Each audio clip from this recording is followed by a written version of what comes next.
Question 8. 8.1. A coordinate bond is formed when a transition metal ion reacts with a ligand. Explain how this coordinate bond is formed. Well, first of all, a coordinate bond is just a covalent bond, that's all it is. The only difference is, instead of having a pair of atoms each putting one electron in each, then one of the atoms has put both of the electrons into the pair, and that's the ligand coming in. So the ligand has donated a pair of electrons to form a covalent bond, and that happens to be called a coordinate bond. So it donates a pair of electrons to the central metal ion. Describe what you observe when dilute aqueous ammonia is added dropwise and then to excess to a solution containing copper 2 ions. Well, first of all, you get a light blue precipitate, and then it's going to redissolve and form a deep blue solution. So what actually happens, let's do spoilers, you get a light blue precipitate and then it dissolves to give a dark blue solution, and copper has got 6 ligands around it, and it's copper 2, it tells you it's copper 2 in the question, and water has no charge, so 6 waters. Cu, if that's in 2 plus oxidation state, must be 2 left over, and what actually happens is that the ammonia replaces 2 of the waters. 2 of the waters get replaced and they form OH2, and it doesn't have any charge, and that's why it's a blue precipitate. Not having any charge means that it's not going to dissolve in the water. It's got no charges to dissolve to form any polar bonds to the water molecules. So having no charge means that it's a blue precipitate. So 2 of the waters have become OH2 with no charge, and they become OH2s, and therefore the 2 H's from the H2O, so as H2O has formed OH twice, then the 2 H pluses have reacted to form 2 NH4 plus, and the charge is balanced. Then what happens is that this reacts with more ammonia, and 4 of the ammonias react and form 4 ammonia ligands, 4 amine ligands, NH3, 4 of them, and that replaces both the OHs and 2 of the waters.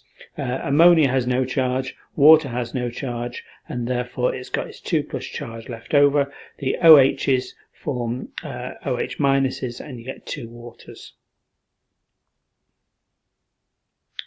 When the complex ion CuNH3,4 H2O2 plus reacts with 1,2-diaminoethane, so the ammonia molecules but not the water molecules are replaced. So these ammonia molecules are replaced by 1,2-diaminoethane.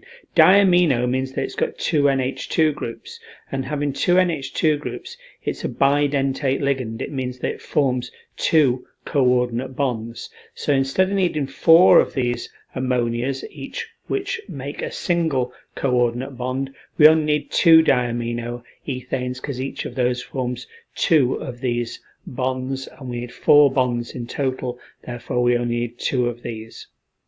So the equation is, you take this complex ion here, you have diaminoethane, ethane 2 carbons, diamino, there's an NH2 on each of the 2 carbons, and then that forms 2 ligands, H2O2 plus. This diaminoethane has no charge, and therefore this can have 2 plus overall, because the copper 2 is maintained in its 2 plus oxidation state, and the 4 NH3s come off, so the 4 amino ligands form 4 ammonia molecules, and it tells you that in the question. Suggest why the enthalpy change for the reaction in question 8.3 is approximately 0.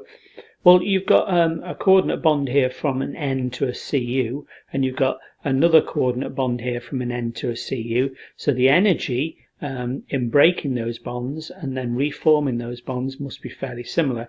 You've got the same kind of bond being broken, the same kind of bond being formed between an N and a Cu, and between an N and a Cu, because it's the N that donates the pair of electrons to form the coordinate bond. And you've got the same number of coordinate bonds here, so this forms 4 coordinate bonds, this forms 4 coordinate bonds, because each of these 2 diaminoethane molecules, being a bidentate ligand, form 2 coordinate bonds. So the Cu-N bonds have similar energy, So the ones broken here have similar energy to the ones formed, and the same number of bonds are broken as made, i.e. 4. Explain why the reaction 8.3 occurs despite having an enthalpy change that's approximately 0. So if your enthalpy change is 0, there must be something else coming into play, and that's entropy.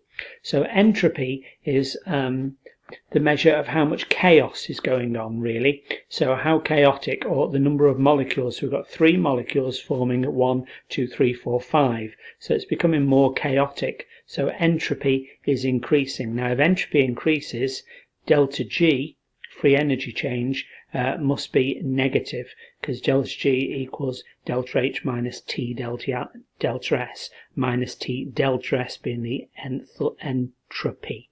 So delta S is the entropy, and if it's minus T delta S, that becomes a larger minus value, and therefore Gibbs free energy change delta G becomes negative.